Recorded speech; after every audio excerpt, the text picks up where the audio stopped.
السلام علیکم، کیسے ہیں آپ؟ اللہ تعالیٰ آپ سب لوگوں کو خوش رکھے۔ آج کا ٹاپک ہے عبادت۔ سارے مذہبوں میں یہ کامن ہے، جس سے پوچھتے ہیں، عالموں سے پوچھا ہماری زندگی کا مقصد، اللہ تعالیٰ نے اپنی عبادت کے لیے بنایا، ٹھیک ہے جی، سمجھ میں آتا ہے، آدھا نہیں آتا۔ جب بڑے ہو گئے تو پھر یہ تھوڑا سمجھ میں کچھ اور طریقے سے بھی آنا شروع ہوا، اللہ کا شکر ہے۔ اب عبادت کو ہم نے ایک مفہوم بنا لیا کہ اللہ تعالیٰ نے صرف ہمیں جھکانے کے لیے، سجدہ کرانے کے لیے یا اپنی بڑائی کو بیان کرنے کے لیے ہمیں بنایا۔ عبادت کے کریشن کے مختلف طریقے ہیں۔ سارے فرشتے اللہ تعالیٰ کی عبادت کرتے ہیں۔ ان کی جو عبادت ہے وہ لفظی ہے، they just word, yeah, they don't have to be in action because they don't have free wills، وہ آزاد نہیں ہے۔ اب عبادت تو وہ بھی کر رہے ہیں، لیکن جب اللہ تعالیٰ قرآن میں کہتا ہے کہ میں نے انسانوں کو، جنوں کو اپنی خاص عبادت کے لیے پیدا کیا، تو خاص عبادت وہ کیا ہے؟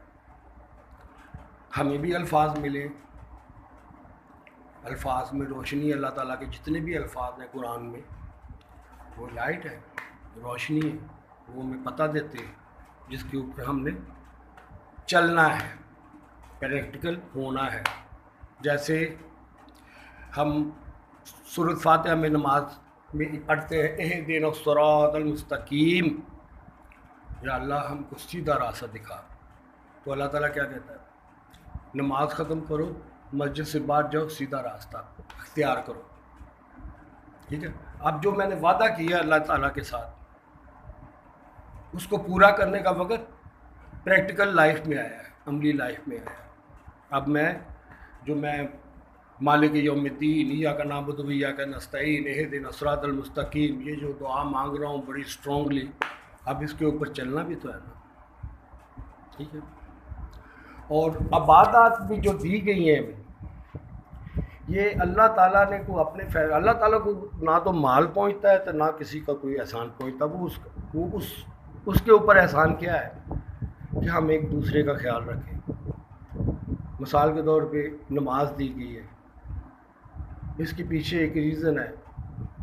ایک تو اللہ تعالیٰ آپ لوگوں کو بالکل صبح جو بالکل نیچرل اچھا ہیلتھی ٹائم ہے اس وقت اٹھاتا ہے، یہ ایک فائدہ ہمارا ہی ہے۔ اللہ کا کیا فائدہ ہے اس میں؟ صبح صبح اٹھیں گے، رزق عام ہوتا ہے، میں بھی آتا ہوں، منڈی جاتا ہوں صبح صبح۔ اس کے بعد جب آپ وضو کرتے ہو، پاک ہوتے ہو، صاف ہوتے ہو، آپ کو پتہ ہے آپ وائرس کتنے، یہ نماز کا اب پتہ چلا آپ لوگوں کو کہ یہ 5 وقت جو ہم وضو کرتے ہیں یہ کتنی بڑی نعمت اللہ تعالیٰ نے ہمیں دی ہے۔ اس کے بعد مسجد میں جاتے ہیں تو وہاں پہ ایک ہی صف ہوتی ہے، وہاں پہ امیر آگے یا غریب پیچھے نہیں رہتا، جیسے انسانوں کا ہوتا ہے نا گھر، یا کسی بڑے انسان کے گھر جائیں تو آگے بڑی کرسیاں لگی ہوتی ہیں، اس کے پیچھے چھوٹی کرسیاں لگی ہوتی ہیں، اس کے پیچھے بیچارے کھڑے ہوتے ہیں، یہ جیسے امیر غریب یہ تفریق ہے۔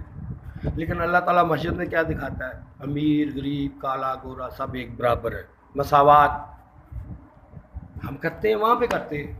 اب مساوات کا سبق تو ہم نے ادھر سے لے لیا، لیکن اب اس کو امپلیمنٹ کہاں کرنا ہے؟ اپنی ڈیلی لائف۔ یہ اللہ تعالیٰ نے ہمیں بتایا کہ ایسے چلنا ہے آپ لوگوں نے، ایسے بٹھانا ہے آپ لوگوں نے، ٹھیک ہے۔ اونچے نیچے کا کوئی فرق نہیں ہے۔ دوسرا موضوع میرا ہے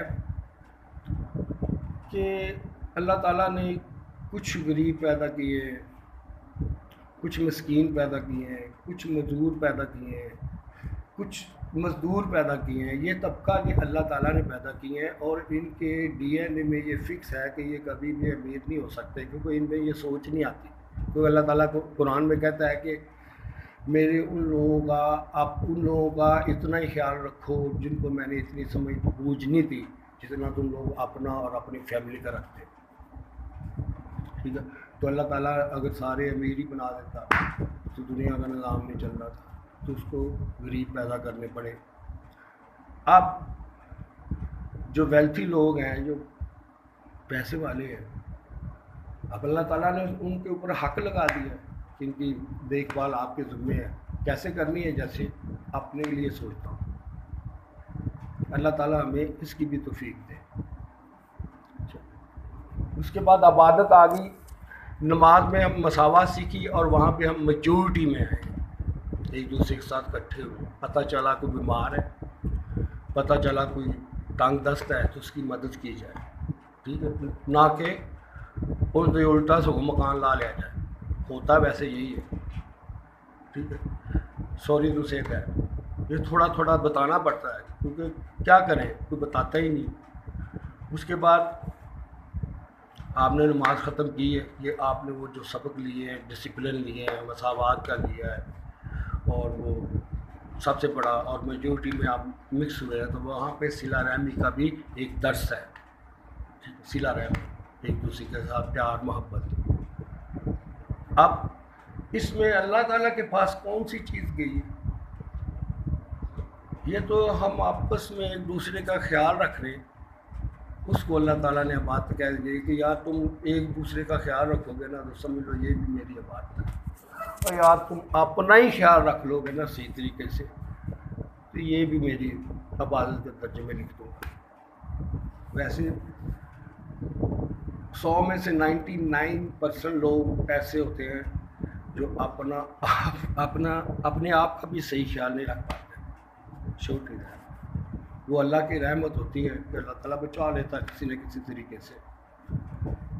اب اسی طرح آپ آ جائیں روزے کی طرف.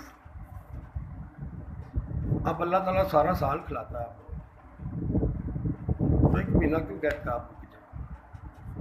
کیونکہ اللہ تعالیٰ کی ہم کریشن ہیں، انہوں نے ہمیں بنایا ہوا ہے. وہ ہماری ایک ایک جو خامی ہیں وہ رکھی ہوئی ہیں. یہ فزیکل باڈی میں 7 قسم کی، جلد باز ہے، جھگڑالو ہے، بھول جانے والا ہے، گھمنڈی ہے، سارے میں یہ ساری چیزیں اس فزیکل باڈی میں یہ اللہ تعالیٰ نے خود رکھی. وہ اسی لیے رکھی ہے بھائی جان کہ جو روح ہے نا اس کو آزمانا اسی وجہ سے ہے. کیونکہ اگر یہ طلب، یہ چیزیں نہ ہو تو روح کو آزمایا ہی کیسے جاتا. ٹھیک ہے، تو وہ روح کے لیے ایک اسٹرگل ہوتی ہے کہ ان جو خود غرضی ہے، جو اگریسو غصہ ہے، یہ چیزیں اس فزیکل باڈی میں ہیں. اس کے بعد ایک بندہ ہے وہ سگریٹ پیتا، سارا سال سگریٹ پیتا ہے.